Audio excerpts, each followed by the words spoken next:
कि मैं पागल था, क्योंकि बड़ी मुझे पहले ही पता था। और नहीं है, अलग अलग तरीके होते हैं लोगों तक पहुंचने के। अक्षय सर बहुत ही सिंपल आदमी। वो जो फोटो की जो बात हुई थी, वो मैं एज अ फ़ैन मिला था उनको, कोई शो हो रहा था उनका और बैक स्टेज में मिला था उनको, और तब हमने फ़ोटो ली थी। तो मजाक कर रहे थे कि मैं उनको बचपन से याद जी जी जी। दीपिका पादुकोण बहुत पसंद है। मेरे माता पिता की एक ही शर्त थी, और मैंने वो पूरी कर दी कि मुझे।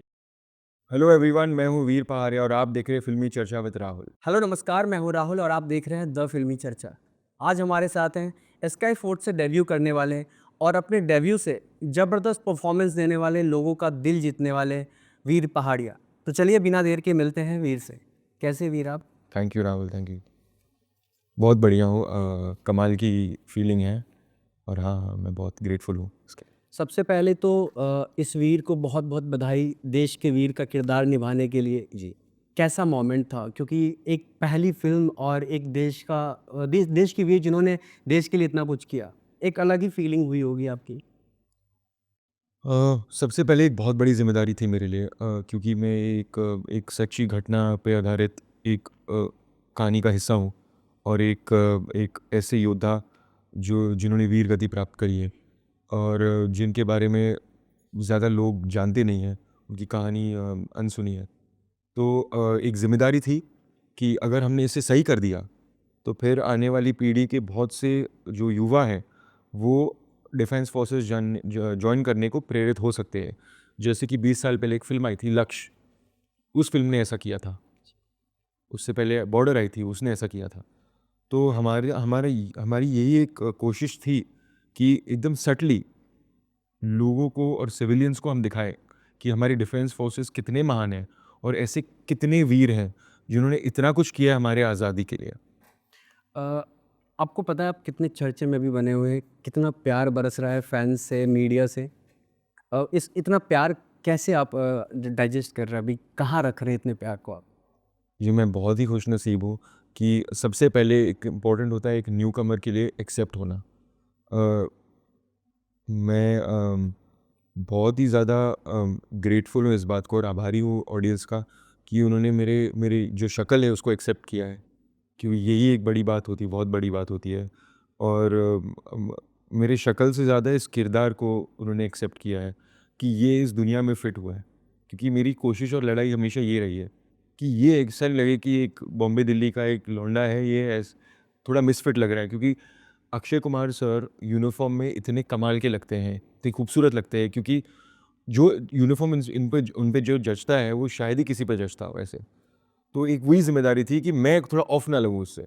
तो ऑडियंस ने प्यार दिया इस किरदार को और इस फ़िल्म को, मतलब इससे ज़्यादा खुशी की बात हो ही नहीं सकती।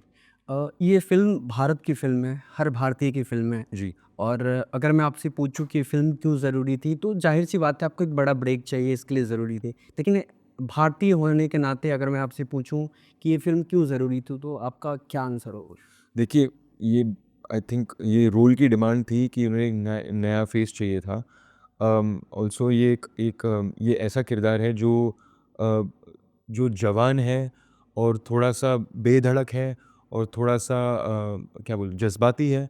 तो क्योंकि एक नया फ़ेस उन्हें चाहिए था, ताकि ऑडियंस का कुछ पुराना एक एक क्या बोलते हैं, अम, एक नोशन ना हो कि ये एक्टर है, इसका ये स्टाइल है वो। तो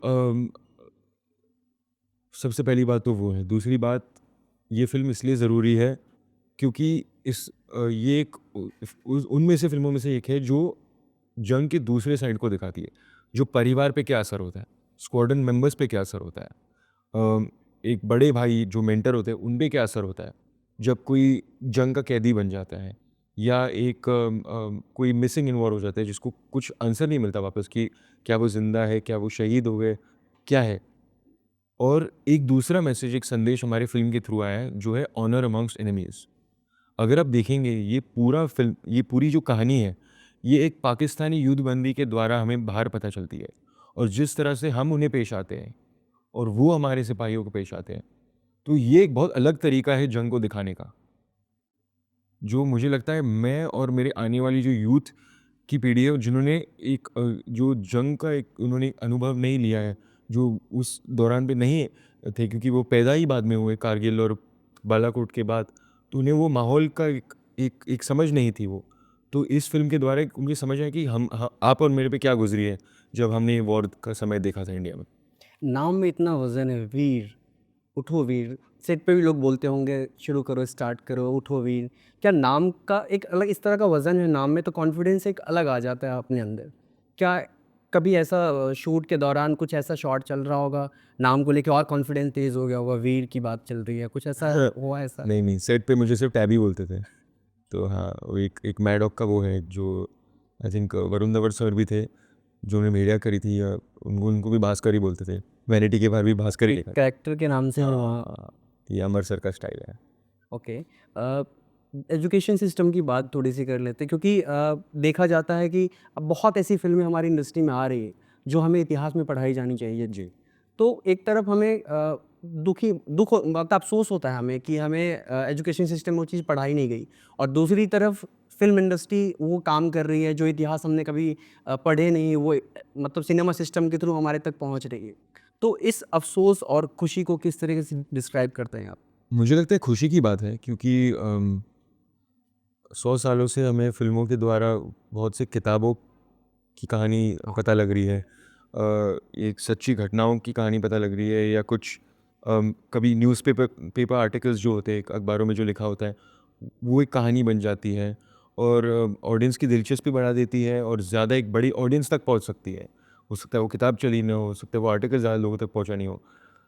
तो मुझे लगता है इस फ़िल्म के द्वारा, क्योंकि फ़िल्म इंडस्ट्री जो है, जो फ़िल्म्स बनाते हैं, वो भी एक सॉफ्ट पावर है। एक तरीका है लोगों को प्रेरित करने का, प्रभावित करने का। तो मुझे लगता है इस फ़िल्म से एक एक नई पीढ़ी शुरू हो जाएगी, जहाँ पे लोगों को वो उन वीरों के बारे में पता चलेगा जिनकी कहानी के बारे में दुनिया अनजान है। मतलब आजकल एजुकेशन सिस्टम से ज़्यादा सिनेमा सिस्टम पे अभी हमें बिलीव वो करना भी है, पड़ेगा, इतिहास जानना है तो। एक मीडियम वो भी है, एक मीडियम ये भी है, कुछ सही है, गलत नहीं है, अलग-अलग तरीके होते हैं लोगों तक पहुँचने के। आज आपको इंस्टाग्राम रील्स पे भी कुछ इन्फॉर्मेशन मिल सकती है, यूट्यूब रील्स पे मिल सकती है, शॉर्ट्स पे। तो हर एक तरीका है, और वो हर चीज़ सही है। आपने स्क्रीन शेयर किया है इंडस्ट्री के सबसे बेहतरीन एक्टर अक्षय कुमार जी, और उभरती हुई कलाकार सारा अली खान। जी। कुछ ऐसी बातें, क्योंकि उन्हें हम ऑन स्क्रीन देखते हैं, सारे फैंस उनको ऑन स्क्रीन देखते हैं, बहुत कम मौका मिलता है उनको पर्सनल जानने का। आपने स्क्रीन शेयर किया तो बहुत सारी ऐसी चीज़ें आपको पता चली होगी शूट के दौरान। कुछ ऐसी चीज़ें आप दोनों के बारे में बता सकते हैं जो फैंस नहीं जानते हैं? अक्षय सर बहुत ही सिंपल आदमी हैं। उनको वो बेसिक्स पे ध्यान देते हैं। जैसे उन्होंने कभी कहा होगा कि, और मैंने देखा है अपने आँखों से, कि वो सूरज के पहले उठते हैं, और सूरज डूबने के बाद खाना नहीं खाते। तो ये एक बेसिक चीज़ होती है जो हमें बचपन में सिखाई जाती है, कि खाना टाइम पे खाओ, और रात को जल्दी सो जाओ, सुबह जल्दी उठो। और ये बेसिक्स की वजह से मुझे लगता है कि वो कभी अपने डिसिप्लिन से हटे नहीं हैं। आज भी अगर हमारा शूट लेट तक चलता है, जो भी वो सुबह उठते हैं, वो अपनी कसरत करते हैं। अभी प्रमोशन बहुत ही हेक्टिक थे हमारे, तो खाना खाने का टाइम नहीं होता था, पर उन्होंने सुबह 4 बजे उठ के दिल्ली में जहाँ थे, बैडमिंटन खेला है, ठंडे-ठंडे पानी में तैरे हैं। तो ये एक डिसिप्लिन होता है ना, जो एक माइंडसेट होता है अपना। तो और ये इतने सालों के लिए करना कोई आम बात नहीं है। तो ये मैं ऑडियंस को बताना चाहूँगा उनके बारे में। और सारा को लेके मैं यही कहना चाहूँगा कि वो बहुत ही फ़ोकस्ड है अपने काम को लेके, और आई डोंट थिंक वो ज़्यादा कुछ अ, जब काम होता है तो काम के बारे में ही सोचती है। तो यही रीज़न है कि वो इतनी इंडस्ट्री में टिक चुका है। हमने देखा है कि बहुत सारे ऐसे पेरेंट्स होते हैं जो चाहते हैं कि हम बच्चा हमारा हमारी लेगेसी को आगे लेके जाए। तो आपके इस सपने में आपके पेरेंट्स का किस तरह का इन्वॉल्वमेंट रहा है? जी, मुझे लगता है सबसे पहले उनको लगता था कि मैं पागल था, क्योंकि बच्चे को अगर एक्टर बनना है, तो ये आपको पता है, जब कोई कलाकार नहीं होता परिवार में, तो ये एक बहुत अलग किस्म की दुनिया होती है। और एक बहुत अपने आप को चुनौती देती है, चैलेंज करती रहती है। पर आई थिंक जब मैं करीब 19-20 साल का था, मैंने यूट्यूब चैनल खोला था, और मैं गाने लिखता था और परफ़ॉर्म करता था, और मुझे शोज़ में इनवाइट करते थे, पैसे देते थे परफ़ॉर्म करने के लिए। तो जब एक ऑडियंस बन गया ना, तब मेरे माता-पिता को एक विश्वास होने लगा कि हो सकता है ये इसमें अच्छा हो, क्योंकि इसमें है थोड़ा जुनून कुछ करने का। तो फिर एक उन्होंने वो समझे कि ये एक करियर है जहाँ पे ये कुछ कर सकता है, क्योंकि एक है उसमें हंगर। तो तब थोड़ा वो सपोर्ट करने लगे। तो पेरेंट्स बहुत सारे ऐसे होते हैं, मेरा सवाल थोड़ा सा डिफरेंट एंगल से था जी। कि पेरेंट्स अगर स्टार्टिंग जैसे आपने बोला उनको लगता था पागल है, तो किस तरीके से कन्विंस किया आपने? क्या आपने जो आंसर दिया कि क्या स्टार्टिंग में पेरेंट्स को कुछ करके दिखाना होता है? एक आपका जो आंसर होगा वो लोगों के लिए, यूथ के लिए एक मैसेज हो सकता है, इंस्पायर हो सकते हैं उन चीज़ों से। जी, तो मेरे माता-पिता की एक ही शर्त थी और मैंने वो पूरी कर दी कि मुझे एक डिग्री लेनी है। तो मैंने बहुत पढ़ाई की कॉलेज में, बहुत मुश्किल था मेरे लिए क्योंकि मैं बहुत ही मतलब कलाकारी में ही मेरा इंटरेस्ट है। तो अभिनय में भले हो, संगीत में हो, भले नाच-गाने में हो, तो मैं हमेशा वही सोचता था पर मेरे लिए बहुत मुश्किल था पढ़ाई करना और अब एक डिग्री प्राप्त करना। तो सबसे पहले मैंने वो किया और उनको खुश कर दिया। उनके बाद मैंने बोला ये मैंने आपके लिए किया है, अब मैं खुद के लिए करूँगा। ओके। आपने एक इंटरव्यू में बताया कि इससे पहले आपने 4 फ़िल्में आपके हाथ से निकल गई किसी न किसी रीज़न से। तो ज़ाहिर-सी बात है, अगर हाथ से कोई फ़िल्म, एक होप होती है कि एक फ़िल्म मैं करने वाला हूँ, हाथ से चली जाती है, डिमोटिवेट होते हैं आप। तो किस तरीके से आपने नेक्स्ट फ़िल्म के लिए एक मोटिवेशन लेवल अपना हाई किया आपने? जी अभिनेता की ज़िंदगी में ये उतार-चढ़ाव तो होते रहते हैं और ये मुझे पहले ही पता था। अभी भी मेरी फ़िल्म लगी है पर अभी मुझे पता है कि इस फ़िल्म के बाद मुझे फिर से वहीं से शुरू करना होगा जहाँ मैं पहले था फ़िल्म के पहले। क्योंकि मैं भी बिलीव करता हूँ कि अपने बेसिक्स स्ट्रॉन्ग होने चाहिए। तो मैं फिर से वापस वर्कशॉप में जाऊँगा। मैं फिर से अपनी हुनर पे काम करूँगा। मैं फिर से थोड़ा बहुत संगीत स्टूडियो में जाऊँगा और अपने आप को और बेहतर करने की कोशिश करूँगा। तो ये एक जर्नी है और मैं ज़्यादा सीरियसली नहीं लेता। हाँ, बहुत से दिन होते हैं जहाँ पे ऐसे लगने लगता है कि एक विश्वास कम हो रहा है और अच्छा दिन नहीं जा रहा और टाइम अच्छा नहीं जा रहा है। पर एक एक एक बिलीफ एक अपने अंदर एक विश्वास रखना ज़रूरी है, एक पॉज़िटिव रहना ज़रूरी है। एक सकारात्मक तरीके से अगर तुम एक ज़िंदगी को देखोगे, दुनिया से देखोगे, तो तुम्हें सब अच्छा लगेगा। तो एक मेरी वही मनोकामना होगी सबसे कि आप हर चीज़ को पॉज़िटिवली देखें। बिग बॉस के सेट पे जब सलमान सर ने कहा कि वीर को मैं बचपन से जानता हूँ, वो वीडियो बहुत वायरल हुआ था। जी। अ, आपका ज़ाहिर-सी बात है, आपका बचपन से इंडस्ट्री से बहुत अच्छा नाता रहा है, दोस्त लोग रहे हैं आपके इंडस्ट्री के। तो कभी ऐसा एज़ ए चाइल्ड आर्टिस्ट कभी ऑफ़र नहीं हुई आपको काम, या आपका सपना था कि मुझे बड़े होके ही काम करना है, कि मौका ऑफ़र हुई थी आपको चाइल्ड? नहीं, मैंने एक्चुअली काफ़ी एड्स किए हैं एज़ अ चाइल्ड आर्टिस्ट क्योंकि मैं शामक डावर जी के यहाँ डांस क्लास करता था। तो वहाँ बहुत बच्चों को चांस मिलता है जो भी कॉन्फिडेंट होते हैं तो आई थिंक स्टेज पे। तो उसके बाद मुझे मैंने कुछ ऑडिशंस दी और फिर मुझे एज़ अ चाइल्ड आर्टिस्ट मैंने कुछ एड्स किए। पर मेरा ज़्यादा नाता इंडस्ट्री से नहीं रहा है क्योंकि मैंने बहुत स्कूल बदले हैं। मैं मुंबई में रहा हूँ, दिल्ली में रहा हूँ, मैं बोर्डिंग स्कूल भी गया हूँ और अम, वो जो फ़ोटो की जो बात हुई थी, वो मैं एज़ अ फ़ैन मिला था उनको, कोई शो हो रहा था उनका और बैक स्टेज में मिला था उनको और तब हमने फ़ोटो ली थी। तो मज़ाक कर रहे थे कि मैं उनको बचपन से जी, जानते जी, जी। पर हाँ, हमारी मुलाकात हुई थी तभी और मैंने उनको आई थिंक मैं शॉक था कि उनके पास वो फ़ोटो कैसा था। पर हाँ, वो बहुत ही दिलदार इंसान है।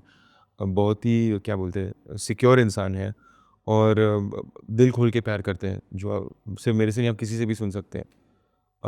वो बहुत ही पॉजिटिव इंसान है और हाँ, मुझे बहुत मज़ा आया जिस तरह से उन्होंने मुझे एनकरेज किया और कंफर्टेबल किया। कुछ 2 एक्टर, ऐसे एक्टर का नाम आप बताइए जिनके साथ आप इसके बाद काम करना चाहते हैं? एक इंडस्ट्री में आने से पहले एक सपना रहा होगा आपका, जी। और क्यों करना चाहते हैं उनके साथ काम आप? जी, मेरा ऐसा कोई सिलेक्शन नहीं है क्योंकि जो भी आज इंडस्ट्री में है वो अपनी मेहनत और अपने काम की वजह से है। पर अगर आप मुझसे पूछेंगे तो मुझे दीपिका पादुकोण बहुत पसंद है और कौन? जी, रणवीर सिंह। ओके, मतलब दोनों हस्बैंड वाइफ। जी, thank you so much, thank you so बहुत मज़ा आया आपसे बात करके। थैंक यू, मुझे भी।